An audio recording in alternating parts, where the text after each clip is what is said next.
किसी ने बड़े कमाल की बात कही है कि मुस्कुराना तो सीखना पड़ता है, क्योंकि रोना तो पैदा होते ही आ जाता है। दोस्तों, मेरा नाम है धीरज दीक्षित और आज की कहानी आपको सिखाएगी कि ज़िंदगी में जब ब्रेक लग जाए, ग्रोथ होना बंद हो जाए, जो चल रहा है वह ठीक चल रहा है लेकिन कमाल होना बंद हो जाए, आपका आगे बढ़ना बंद हो जाए तो क्या किया जाए। एक व्यक्ति के साथ, एक व्यापारी के साथ यही समस्या थी और वह एक गुरुजी को मानता था। उनके आश्रम गया और जाकर के यही सवाल रखा कि महाराज, मुझे बताइए कि ज़िंदगी में आगे कैसे बढ़ें। मेरे व्यापार में सब ठीक चल रहा है लेकिन आगे नहीं बढ़ पा रहा हूँ। ज़िंदगी में आगे ग्रोथ नहीं हो रही है। ऐसा लगता है कि ठीक तो चल रहा है लेकिन बहुत अच्छा नहीं चल रहा। बहुत अच्छा कैसे हो? बहुत अच्छा होने का मंत्र बताइए। उसे बहुत विश्वास था गुरुजी पर। जो बाबा जी थे उन्होंने कहा कि एक काम कीजिएगा, कल सुबह आइए, सूर्य उदय के समय आइएगा और आश्रम के पीछे जो नदी है वहाँ पर मिलिए। वहाँ आपको आपके सवाल का जवाब मिल जाएगा।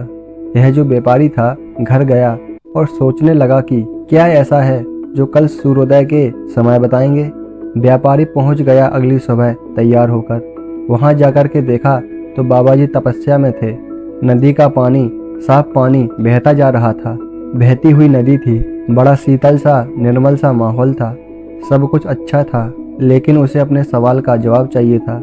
उसने गौर से देखा तो वहाँ एक बाल्टी और मग रखा था। वो सोचने लगा कि कहीं बाबा जी नहाने के लिए न कह दें। बाबा जी की तपस्या खत्म हुई। उन्होंने कहा, आओ तुम्हें तुम्हारे सवाल का जवाब दिया जाए। एक काम करो, इस बाल्टी में उस मग्गे से पानी भरना शुरू करो। नदी का साफ पानी भरते चले जाओ। जब तक मैं ना कह दूं कि अब रुकना है तब तक भरते चले जाओ। मैं बोल दूंगा जब रुकना होगा।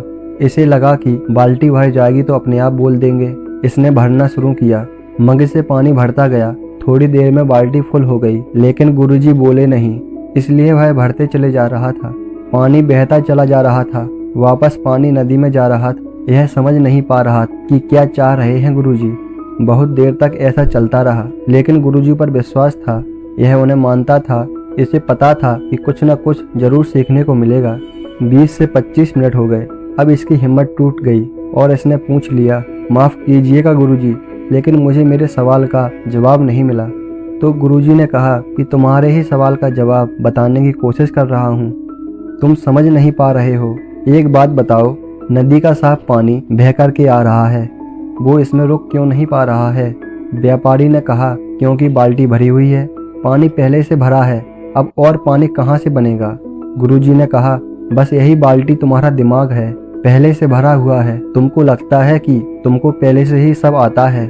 नया सीखने की जरूरत नहीं। इस बाल्टी में नदी का नया साफ पानी तब आएगा जब यह पुराना पानी खाली होगा। यदि भरा रहेगा तो वह पानी रुक नहीं पाएगा, आकर के चला जाएगा।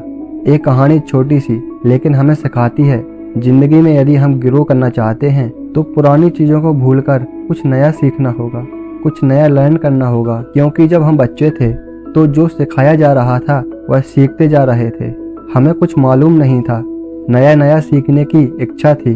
लेकिन जब हम बड़े हो गए तो हमें लगता है कि हमें सब कुछ आता है, हमें कुछ और सीखने की ज़रूरत नहीं। अगर आप वाकई में ग्रो करना चाहते हैं, कुछ नया सीखना चाहते हैं तो पुराने को थोड़ा भूलना होगा। क्योंकि दिमाग की अपनी कैपेसिटी या क्षमता होती है, उससे ज़्यादा वह सीख नहीं पाता। तो थोड़ा सा पुराना भूलना शुरू कीजिए, नया सीखना शुरू कीजिए और ज़माने के साथ दौड़ना शुरू कीजिए। दोस्तों, कर दिखाओ कुछ ऐसा कि दुनिया करना चाहे आपके जैसा। मिलते हैं अगली कहानी में।